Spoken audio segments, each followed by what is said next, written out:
Bonjour, beau groupe de leaders. Ici Karine Dosti, entrepreneur en santé naturelle depuis 4 ans, lorsque Marie-Kim nous a demandé de vous préparer des petites capsules pour vous parler de notre parcours. Je me disais, mais voyons donc, tu sais, de quoi je pourrais bien, comment je pourrais bien leur ramener ça, comment je pourrais juste comme leur parler de ce que j'ai vécu à travers doTERRA. Et tu sais, ça fait 4 ans que je fais doTERRA, mais en réalité, ça fait beaucoup plus longtemps que je me prépare à ça. Puis, je disais à mon chum, il me semble que, tu sais, j'ai été chanceuse, je suis arrivée au bon moment, blablabla, blablabla. Puis mon chum était en train de lire L'effet cumulé. Puis il me dit, ma belle chérie, ma belle amour, tu n'es pas du tout chanceuse. Et là, il me rappelait la formule complète de la chance. Les gens que vous trouvez chanceux, en fait, c'est parce qu'ils sont préparés. Ils ont une attitude, un mindset de feu. Ils saisissent les opportunités, ils sont en action. Et c'est comme ça que j'ai décidé de vous apporter ma petite présentation. En fait, ça fait 4 ans que je fais doTERRA, que j'ai mon entreprise doTERRA, mais ça fait plus de 20 ans que je m'y prépare. En fait, j'ai débuté mes études dans le domaine de la nutrition, biochimie et santé-sécurité. Je voulais devenir, en fait, au départ, je voulais devenir nutritionniste, puis j'ai fait parallèlement à ça mes cours pour devenir coach en entraînement, spécialiste de l'activité physique et tout. Et là, je vous dis ça, puis je viens de bien plus loin que ça. En fait, je viens d'un passé, une famille avec beaucoup de maladies mentales et j'ai eu un diagnostic à peu près à cette même époque-là du début de mes hautes études. J'ai eu un diagnostic de trouble d'anxiété généralisée et il y avait beaucoup de bouleversements familiaux, et cetera. Et j'ai été rapidement en couple avec un homme où est-ce que je me suis accrochée à lui vraiment beaucoup. Et pour la sécurité, finalement, je me sentais beaucoup en sécurité avec lui. Puis, à travers mes études, je suis tombée enceinte de mon premier enfant et de mon deuxième à travers mon premier baccalauréat. Oui, c'est ça. Et ben, j'ai fait un baccalauréat par cumul de certificats. Puis, j'avais plus trop où me garrocher là-dedans. Finalement, j'avais mon trouble d'anxiété généralisée qui me maintenait, clouée, paralysée et qui m'empêchait d'avancer. En tout cas, c'était mon excuse. C'était mon excuse. Fait qu'en allant aux études, je me disais: «Plus j'en sais, plus je suis outillée». En fait, ça cachait, de vouloir, beaucoup étudier, ça cachait, hem, mon insécurité, ça cachait mon manque de confiance en moi, ça cachait aussi, plein de je me trouvais jamais assez bonne, jamais à la hauteur. Et là, vous allez voir, ça va me suivre tout mon parcours. Malheureusement, c'est épouvantable.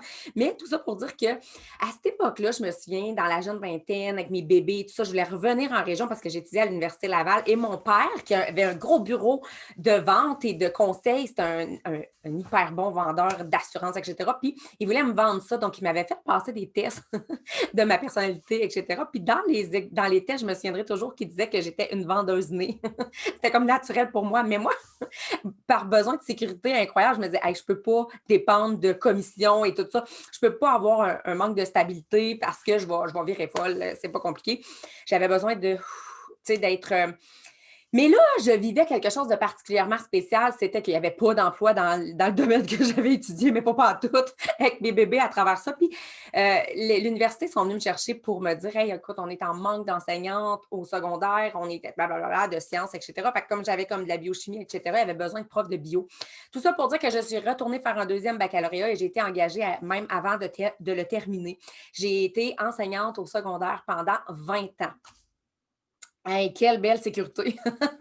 Je peux même pas vous dire comment je me sentais bien à enseigner, mais j'avais trouvé ma zone de confort, hein, mes belles pantoufles confortables parce que j'étais bien avec les adolescents. J'ai commencé, j'étais plusieurs années en secondaire 4 et 5.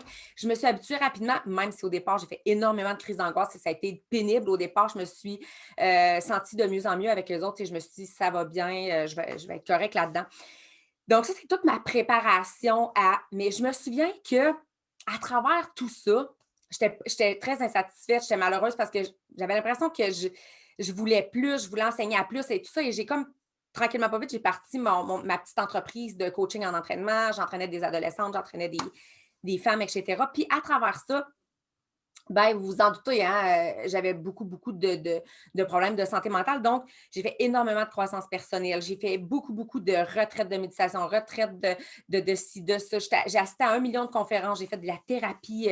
J'ai fait de la formation, j'étais toujours en formation. J'étudiais toujours. J'avais pas vraiment pas guéri mon problème et d'insécurité. Et à un moment donné, je suis tombée là-dessus quand même assez jeune. J'ai lu ça dans la jeune vingtaine. Écoute, c'est une Bible qui disait par Anthony Robbins, hein, vous connaissez. Je ne vous dis pas de lire ce livre-là en passant, mais il disait de transformer son existence complètement, de revoir ses valeurs profondes, l'importance du questionnement. En tout cas, ça avait comme bouleversé ma vie. Et à partir de ce moment-là, je me disais, oh my God, je veux tellement créer la vie de mes rêves. Et quand je faisais mon tableau de visualisation, puis quand j'écrivais énormément, c'était pas tout à fait ça, l'enseignement. Oui, en fait, c'était l'enseignement, mais j'étais comme fatiguée de tannée après plusieurs a ben, après 15-20 ans, là, j'étais tannée d'enseigner à des adolescents. J'avais envie d'enseigner à des adultes, mais j'avais pas ce courage-là parce que j'avais beaucoup d'anxiété.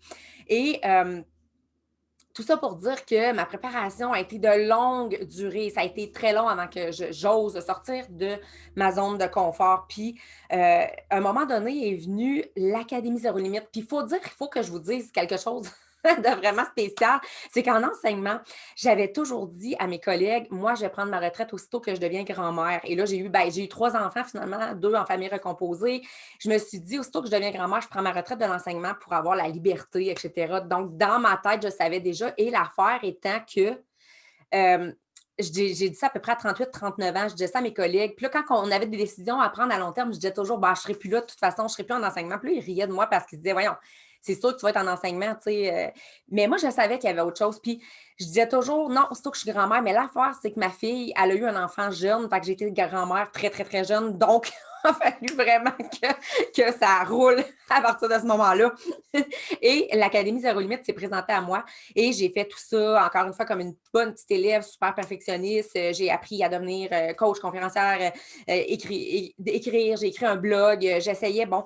Et là, il est venu le moment où est-ce qu'il fallait que je crée des programmes puis je me vende et ça a été impossible pour moi. Incapable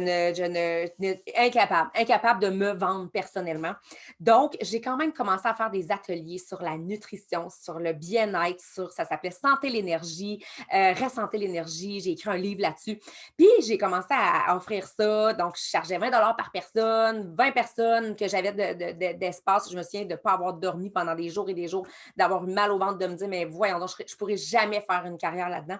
Et finalement, j'ai fait des petits ateliers ici et là. J'avais des femmes qui en redemandaient, des gens qui voulaient revenir. Puis, à un moment donné, mon père, j'avais fait une journée thématique, des journées thématiques, en fait, plein de trucs comme ça. Puis, mon père était venu m'évaluer puis il m'avait dit, tu sais, Karine, tu donnes plein d'outils, plein de trucs, plein de stratégies, mais les gens doivent aller acheter ça ailleurs, puis etc. Puis il m'avait dit, il faut que tu trouves un produit extraordinaire que tu vas pouvoir vendre. Et il m'avait parlé du revenu résiduel à ce moment-là, puis je me disais, mais oui, mais. Parce que là, il disait, tu sais, tu échanges ton temps contre de l'argent, c'est pareil comme en enseignement finalement, tu sais.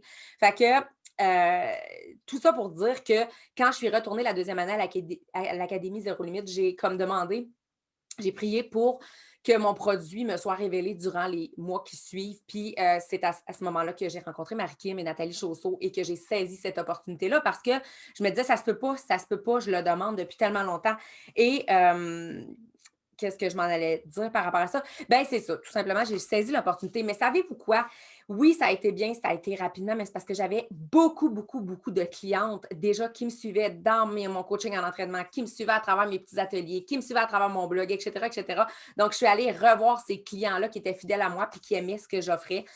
J'en avais pas des tonnes, mais j'en avais quand même pas mal, ce qui a fait que ça a été explosif rapidement. Je suis devenue Diamond en moins d'un an. Mais j'ai quand même énormément travaillé à temps partiel pour devenir Diamond parce que j'ai fait le Diamond Club, parce que j'ai fait à peu près tous les programmes inimaginables. J'ai été à Salt Lake City, je suis allée à Orlando. Écoute, je suis dans les 4 premières de l'équipe à être allée à Orlando avec Audrey Laforge, Marie-Kim et Nathalie Chausseau. On était les 4 premières de l'équipe à s'être déplacées au leadership.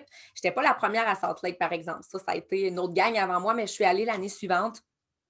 Et finalement, je voulais juste vous dire que, dans le fond, ma philosophie, ce que j'ai à vous apporter à travers ça, c'est d'être en action, de saisir les opportunités puis d'être en action. Puis non, Il y a aucune chance là-dedans. C'est la préparation, c'est votre mindset sur quoi vous travaillez, c'est quand vous saisissez les opportunités. Puis surtout, moi, je crois énormément à la philosophie de l'effet cumulé. Donc, toutes les petites actions qui sont intelligentes, qui sont payantes, qui sont échelonnées dans le temps, cumulées, dans le fond, qu'on fait constamment, jour après jour, après jour, après jour, avec le temps, je vous le dis, ça fait des résultats explosifs et spectaculaires. Je suis une fille d'action parce que j'ai pas le choix d'être en action pour créer ma motivation, puis surtout pour défoncer le mur de la peur parce que moi, sinon, je paralyse. Si je ne suis pas dans l'action, je paralyse, littéralement.